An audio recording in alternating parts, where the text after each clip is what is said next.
हमको तो अब बोलने में लाज लगता है। गृह मंत्री एकदम नाकाबिल गृह मंत्री है।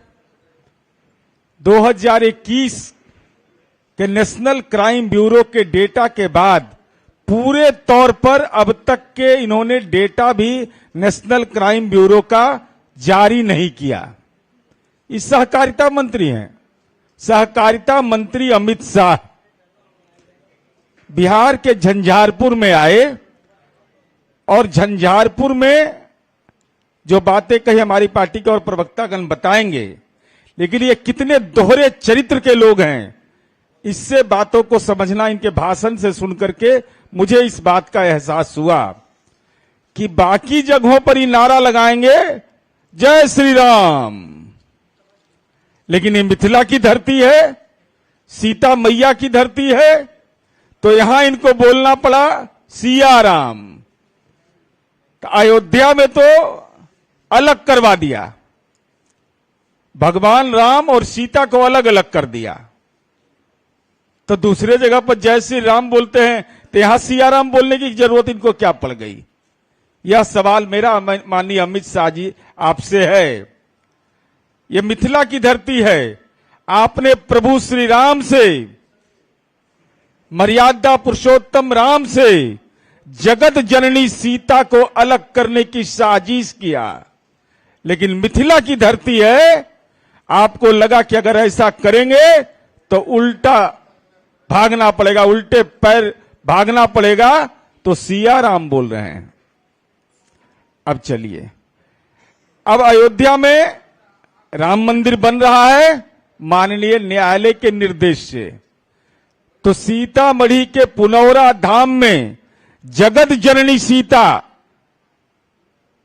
का जो विकास का मापदंड तय हुआ और माननीय मुख्यमंत्री नीतीश कुमार जी ने 74 करोड़ 43 लाख रुपए 47 लाख रुपए इसके लिए दिए।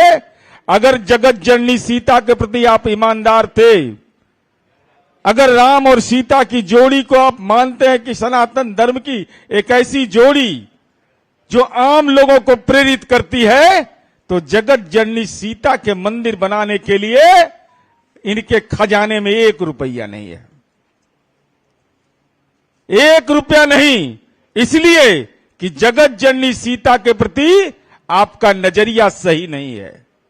यह सीधा आरोप मेरा है। नहीं तो आज तो आप बोलते कि भाई हम भी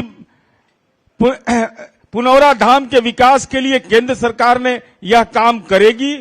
करना तो नहीं है, आपको रहता है, लेकिन मुंहों से छुरछुरी पड़ाका छोड़ते कि हम ही काम कर रहे हैं, जैसे कर देते थे आप, तो वो भी नहीं किए। दूसरा सवाल है कि आज ये तय हो गया कि एम्स दरभंगा में नहीं बनेगा। साफ तौर पर माननीय अमित शाह जी ने कहा कि दरभंगा एम्स नहीं बनेगा। अब अंतर्राष्ट्रीय मिथिला परिषद, मिथिला राज्य निर्माण सेना, संयुक्त मिथिला राज्य संघर्ष समिति, मिथिला स्टूडेंट यूनियन के लोग धरना पर बैठे हुए थे। धरना पर 4 दिन से उनकी सुधि नहीं लिए, इनकी जरूरत उनको नहीं थी। और आदरणीय अमित शाह जी किसको देखने के लिए कह रहे थे? अरे नरेंद्र मोदी के लिए दीजिए इसरो के वैज्ञानिक वाला एगो आंख में दूरबीन, जो कह दिए कि वहां तो बन गया। तो आप तो सहकारिता मंत्री हैं, आप सहकारिता मंत्री हैं, इसका एहसास है ना आपको। तो नरेंद्र मोदी जी ने तो उसका उद्घाटन कर दिया था, कहा खुल गया। वहां उनको दूरबीनवा दे देते ना, इसरो के से मांग करके कहते कि जरा इसको देख लीजिएगा ठीक से। वहां पर अमित शाह जी आए थे, 40-45 किलोमीटर दूर था, कौन बहुत दूर था, जाकर के देख लेते। तब आपको भविष्य में तंत्र मंत्र की धरती है मिथिला, तो वहां गुफा के अंदर में रहने में सुविधा होता ना, वहां इलाज भी हो रहा है आपके नजरों में। तीसरा पॉइंट मेरा है कि बाढ़ की समस्या को लेकर के कहा कि कुंभकर्ण की निद्रा सोए हुए हैं। लज्जा नहीं लगता है अमित शाह? बोलने में झूठ में बेशर्म है आप, राजनीति के बेशर्म व्यक्ति हो गए हैं। 4 बार आदरणीय प्रधानमंत्री जी नेपाल गए थे, वीडियो क्लिपिंग है मेरे पास। आपने ये वायदा किया था बिहार की जनता से कि बाढ़ की समस्या का स्थायी निदान कर देंगे। 4 बार गए, वहां कार्यालय खुला हुआ है, G20 का श्रेय ले रहे हैं। तो अब तक हाई लेवल डैम बनाने के बारे में जो सहमति बनी, माननीय उच्च न्यायालय पटना के लोकहित याचिका में यह कहा गया कि केंद्र सरकार इसमें कमेटी बनाए, और इसके पूर्व भी वहां कार्यालय खुला हुआ है। 4 बार प्रधानमंत्री गए, तब मंत्र पढ़ रहे थे क्या? वहां मंत्र सीख रहे थे? चिंता नहीं हो रही थी बाढ़ का? वहां के आदरणीय प्रधानमंत्री जी से क्यों नहीं विमर्श किया? आप विश्व के अपने आप को शक्तिशाली प्रधानमंत्री मानते हैं, तो हाई लेवल डैम बनाने पर सहमति हो गई। राज्य सरकार के माननीय मुख्यमंत्री नीतीश कुमार जी लगातार केंद्र से अनुरोध कर रहे हैं कि भाई इसके लिए आप पहल करिए। आप पहल नहीं करते हैं, जाते हैं वहां, जाने के बाद भी आप नहीं करते हैं। इसका मतलब सीधे तौर पर है कि आपको कोई लेना देना नहीं है। बाढ़ की समस्या का कोई स्थायी निदान निकले यह आपकी चिंता का विषय नहीं है। तो कुंभकर्णी निद्रा में तो मोदी जी को सुला दिए। बेचारा गुफा में जाते जाते आंखें बंद हो जाता है इनका, नेपाल जाते जाते इनका आंखें बंद हो जाता है। बाढ़ की समस्या से इनका कोई लेना देना ही नहीं रहता है। तो हम यह जानना चाहते हैं कि आपने और हमने क्या किया है बाढ़ के लिए। ये जगत कितना बड़ी विपदा होती है, पूरे मिथिलांचल के लोग परेशान हो जाते हैं।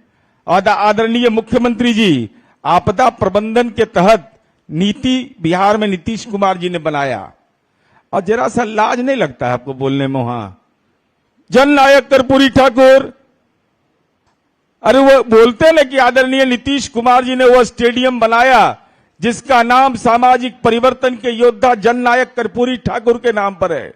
तो जननायक कर्पूरी ठाकुर का आप वहां की धरती पर जाकर, उस स्टेडियम में जाकर राजनीतिक अपमान कर रहे हैं कि जननायक कर्पूरी ठाकुर की पात्रता क्या भारत रत्न के लिए नहीं है? क्या देश के राष्ट्रीय पुरस्कार के लिए नहीं है? और जनता दल ने लगातार यह बात कह रही है कि भाई जननायक कर्पूरी ठाकुर को माननीय नीतीश कुमार जी ने लगातार केंद्र सरकार से निवेदन किया कि भारत रत्न उनको दीजिए। और जननायक जिस समूह के लिए लड़ रहे थे, अत्यंत पिछड़ा समूह, जो हम अभी जननायक कर्पूरी चर्चा हमारी पार्टी पूरे बिहार में कर रही है, तो जो अति पिछड़ा समुदाय का है, शिक्षा का अधिकार कानून होने के बावजूद कक्षा 1 से 8 तक आपने उनकी छात्रवृत्ति बंद कर दिया। हम लोग सुबह में ही ट्वीट करके बोले कि भाई उसको दीजिए, तो दीजिएगा कुछ है नहीं। और आप लगातार, तो हम ये जानना चाहते हैं कि नेशनल क्राइम ब्यूरो का आंकड़ा जारी नहीं हो रहा है, और कह दिए कि छुट्टी के बारे में। तो हम जानना चाहते हैं, अमित शाह जी सहकारिता मंत्री ज्ञान दे रहे थे हम लोग को, तो गुजरात में दीपावली का कितना दिन छुट्टी मिलता है? दिलवा दीजिए। गुजरात मॉडल पर वोट मांगे थे। महिलाओं को तीज का छुट्टी जोगी मॉडल में नहीं है। छठ पर्व का 1 दिन छुट्टी नहीं है। अनंत चतुर्दशी का छुट्टी नहीं है। अब बनारस पंचांग में ही सब पर्व है। तो बनारस पंचांग को मानते हैं कि नहीं? अगर सनातनी है तब, और सनातन धर्म के महिलाओं को अपने सुहाग की रक्षा के लिए तीज करने का अधिकार है कि नहीं? उनको छठ करने का अधिकार है कि नहीं? अनंत चतुर्दशी करने का अधिकार है कि नहीं? वहां के आम आवाम को, पूर्वांचल के लोग तो छठ करते हैं, पूरी दुनिया में छठ होता है, तो छठ में ही छुट्टी नहीं दिए, तो ये किसके कानून के तहत किए जोगी जी? अमित शाह जी डरते काहे हैं आप? ठीक है, आप सहकारिता मंत्री के रूप में आपकी चर्चा ज्यादा है, गृह मंत्री के रूप में आपको नाकाबिल मानता है आदमी, लेकिन आपको तो यह कहना चाहिए कि भाई कम से कम वहां की महिलाओं को तीज करने का अनुमति दो, अनंत चतुर्दशी का अनुमति दो, छठ दिन का, माने एगो सूर्योदय होता है, सूर्यास्त तो भी नहीं करता है वहां। ऐसा थोड़े उत्तर प्रदेश में सूर्यास्त नहीं होता है, तो छठ का 1 दिन का छुट्टी क्यों? छठ का 2 दिन का अर्घ होता है, सब लोग श्रद्धा से करते हैं। और आना है तो देख लीजिए आकर के, माननीय अमित शाह जी, बिहार का छठ देखिएगा, नए मन करे यहाँ पेट में दर्द अगर होता है तो पूर्वांचल के लोग दिल्ली में जो छठ करते हैं उसी का अवलोकन कर लीजिए, तो आपको एहसास हो जाएगा कि हम लोगों ने क्या काम किया है। इसलिए हम केवल यही कहना चाहते हैं कि आपने आज आ करके यह स्पष्ट कर दिया कि आपकी कृपा नहीं है। अगर राष्ट्रीय राजमार्गों का विकास हुआ तो मंदिर तोड़ने का कलंक भी आपके माथे लगा है, जो मैंने पहले आरोप लगा चुके हैं। और माननीय नीतीश कुमार जी ने अपने शासनकाल में उन विस्थापित मंदिर और मस्जिदों को बनवाया, और पूछते वहां पर जितने थे भाजपा के सांसद और विधायक कि बताओ अपने सांसद क्षेत्रीय विकास योजना से और विधायक फंड से कितना रुपया दिए हो मंदिरों की घेराबंदी के लिए, श्मशान की घेराबंदी के लिए कितना दिया है। तो फर्जी सनातनी है, ये सब फर्जी सनातनी है ये लोग, और केवल भ्रम का बादल पैदा कर रहे हैं। बिहार की छवि को खराब करना चाहते हैं। उत्तर प्रदेश में तो खैर, गुजरात में चुगलखोरी भी नहीं होता है, वहां कोई चुगलखोरी नहीं करता है। अपराध वहां तो शनि सिंगनापुर के बाद भाजपा शासित प्रदेश ही है जहां ताला नहीं लगता है, कहीं नहीं ताला लगता है। अपराध तो बहुत दूर का चीज है। अपराध नियंत्रण के लिए तो वहां कोई जरूरत ही नहीं है पुलिस बल का, जेल का, इस सब का कोई जरूरत नहीं है। भाजपा आया और समझिए कि वहां न ताला की जरूरत है, न पुलिस का, न जेल का। मैं चुनौती देता हूं अमित शाह को कि नेशनल क्राइम ब्यूरो का आंकड़ा हो या हमारे राज्य सरकार द्वारा माहवार जारी किया गया स्टेट क्राइम ब्यूरो का आंकड़ा हो, भाजपा शासित प्रदेश और बिहार प्रति लाख पुलिस की हमारी जनसंख्या और पुलिस बल की उपलब्धता के आधार पर जहां मर्जी करे वहां बहस का समय निश्चित करो। कानून के राज पर कोई छेड़छाड़ हमें मंजूर नहीं।